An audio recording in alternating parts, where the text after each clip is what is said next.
საჩხერეში დღეს აკაკი წერეთლის დაბადებიდან 170 წლის იუბილეს აღნიშნავენ საზეიმო საიუბილეო ღონისძიებები საჩხერეში და სოფლებში სავალესა და სხვიტორში გაიმართება. პირველი ღონისძიება საჩხერეში შედგება, შემდეგ კი ზეიმის სავანეში აკაკის ძიძისეულ კარმიდამოში და სხვიტორში სახლ-მუზეუმში გაგრძელდება. დაგეგმილია კონცერტები და მწერლების სიტყვით გამოსვლები ზეიმის ფარგლებში. ლიტერატურულ კონკურსში აკაკის კალამი გამარჯვებულ ბავშვებს დააჯილდოვებენ. დღესვე საპატიო საჩხერელებსაც აირჩევენ. აკაკის საიუბილეო ღონისძიებებზე სტუმრებს მწერელთა კავშირიდანაც ელოდებიან.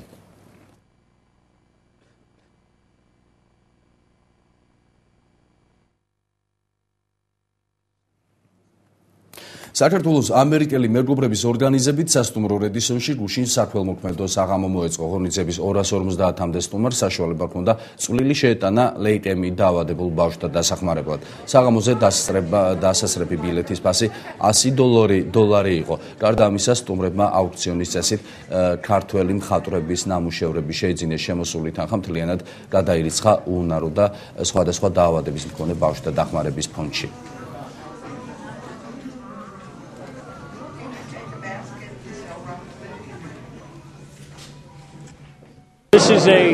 მივესალმები ამერიკელი მეგობრების მორიგ პროექტს. მოხარული ვარ, რომ თქვენთან ერთად უნარშეზღუდული და ლეიკემიით დაავადებული ბავშვების დახმარება შემიძლია. კარგი იქნება, თუ მსგავსი ღონისძიებები მომავალშიც გაგრძელდება და მასში უფრო და უფრო მეტი ადამიანი მიიღებს მონაწილეობას. დღევანდელი საღამო ძალიან მნიშვნელოვანია იმ ადამიანებისთვის, რომელთაც ჩვენი დახმარება და თანადგომა სჭირდებათ. მიხარია, რომ ამ კეთილ საქმეს ერთად ვაკეთებთ. საქველმოქმედო აქციაში ქართველი მხატვრები გვეხმარებიან. ფონდი ამერიკელი მეგობრები უკვე 15 წელია ზრუნავს ქართულ უნარშეზღუდულ და უსახლკარო ბავშვებზე.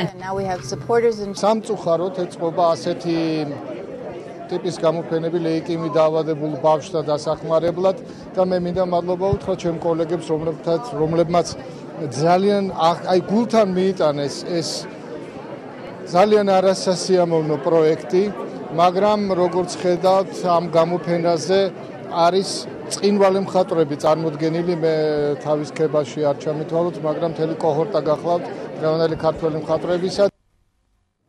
გუშინ საღამოს ზალ სულაკაურის სამხატვრო სტუდიის საგამოფენო დარბაზში 13 წლის ნინი ბარამიას გამოფენა გაიმართა. სტუდიის მოსწავლემ საზოგადოებას 50-მდე ნამუშევარი წარმოუდგინა. სტუდიის მოსწავლის ნახატები გრაფიკაში და ფერწერაში იყო შესრულებული. ძირითადად მხატვარს გუაშის საღებავები ჰქონდა გამოყენებული. ნინი ბარამიამ პერსონალური გამოფენა წელს პირველად მოაწყო.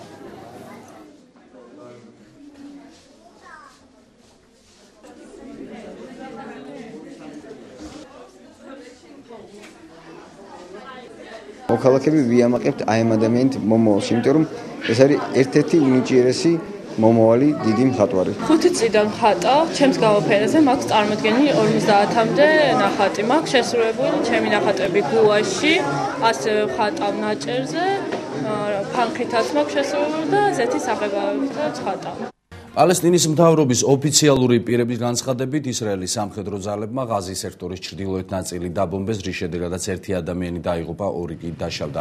ჰამასის განცხადებით, ისრაელის სამხედრო საჰაერო ძალებმა იერიშის სამხედრო პოლიგონზე მიიტანეს. ისრაელის მხარე კი აცხადებს, რომ მათ გვირაბი დაბომბეს, საიდანაც ბოევიკები იარაღის კონტრაბანდას ახორციელებდნენ.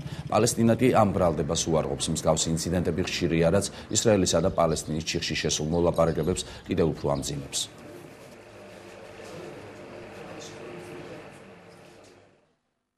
ცნობილი იტალიელი დიზაინერები დოლჩე და გაბანა შემოსავლების დაფარვისა და გადასახადების გადაუხტელობის გამო სასამართლოს წინაშე წარსდგებიან. იტარტასის ცნობით მილანის პროკურატურამ გამოძიების დასრულებისა და საქმის სასამართლოსთვის გადაცემის შესახებ ოფიციალურად განაცხადა.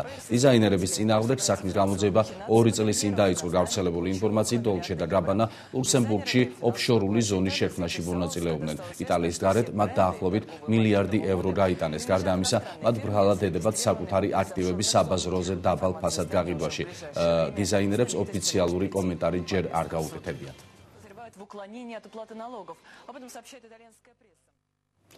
არგენტინაში აუქციონი ჩატარდა, სადაც ლეგენდარული ჯგუფის ბიტლზის კუთვნილი 130 ნივთი გამოფინეს. ავტოგრაფებთან და ფოტოებთან ერთად აუქციონზე პოლ მაკარტნის ბას-გიტარა და ჯონ ლენონის ნახატის გაიყიდა. აუქციონიდან შემოსულმა თანხამ 500 აირეში ლეგენდარული ჯგუფ ბითლზის კუთვნილი ნივთების ერთ-ერთი უმსხვილესი აუქციონი ჩატარდა. აუქციონს დაახლოებით 500 ადამიანი ესწრებოდა. მათი უმრავლესობა ლივერპულელი 4-ეულის თაყვანისმცემელი იყო. გასაყიდად ბითლზის წევრების კუთვნილი 130 ნივთი იყო წარდგენილი. მათ შორის პოლ მაკარტნის ბას-გიტარა, ჯონ ლენონის ნახატი, ავტოგრაფები, პირადი ნივთები და იშვიათი ფოტოები. ეს ლენონის ნახატია, სანამ მუსიკოსი გახდებოდა, ის ხატავდა. როცა სიმღერას ჩაწერდა, ჩანახატებს აკეთებდა. ბევრი მისი ნახატი ძალიან ძვირად ღირებულია. ყველა ნივთი არგენტინელ კოლექციონერს რაულ ბლისნიუკს ეკუთვნოდა. მან გინესის რეკორდი ჯერ კიდევ 20 წლის წინ დაამყარა, როგორც ბითლზის ნივთების საუკეთესო კოლექციონერმა სამხრეთ ამერიკაში. ეს ჩემი ცხოვრების ნაწილია. ეს ნივთები 20 წლის განმავლობაში ჩემი საკუთრება იყო. ახლა კი მრავალფეროვნების დრო დადგა, თუმცა ეს იმას არ ნიშნავს, რომ ბითლზის ნივთებს აღარ შევაგროვებ. ადგილობრივი მედიის ცნობით მაკარტნის ბას-გიტარა არგენტინელმა ცნობილმა ფეხბურთელმა ხავიერ ზანეტიმ $35,000 შეიძინა, ხოლო ლენონის ნახატი $12,000 გაიყიდა. გარდა ამისა, ალბომი ლივერპულელი 4-ეულის ავტოგრაფებით რეკორდულ თანხად $35,000 გაიყიდა. აუქციონიდან შემოსულმა მთლიანმა თანხამ $500,000 შეადგინა, თუმცა ყველა ნივთი არ გაყიდულა. ოდრი ჰებერნის შვილმა შონ ფერერმა დედის ბერლინში საქველმოქმედო აქცია და აუქციონი გამართა, სადაც წარმოადგინეს საფოსტო მარკები, სადაც ოდრი ჰებერნის ფოტოები იყო გამოსახული. ჰებერნის მარკები აუქციონზე €430,000 გაიყიდა.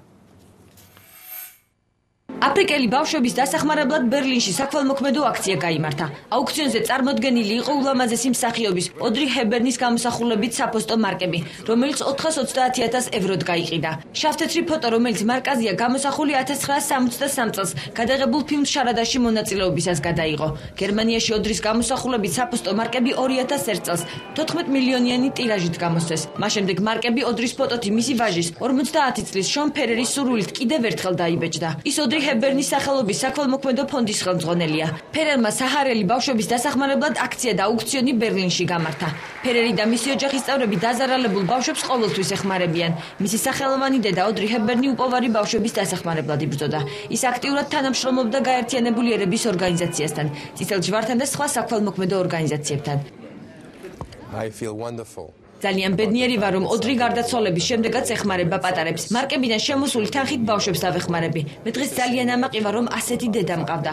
ოდრი მსოფლიოში ყველას ახსოვს. ოდრი ჰებერნი გაეროს კეთილი ნების ელჩი იყო. ის 1993 წელს სიმსივნით გარდაიცვალა.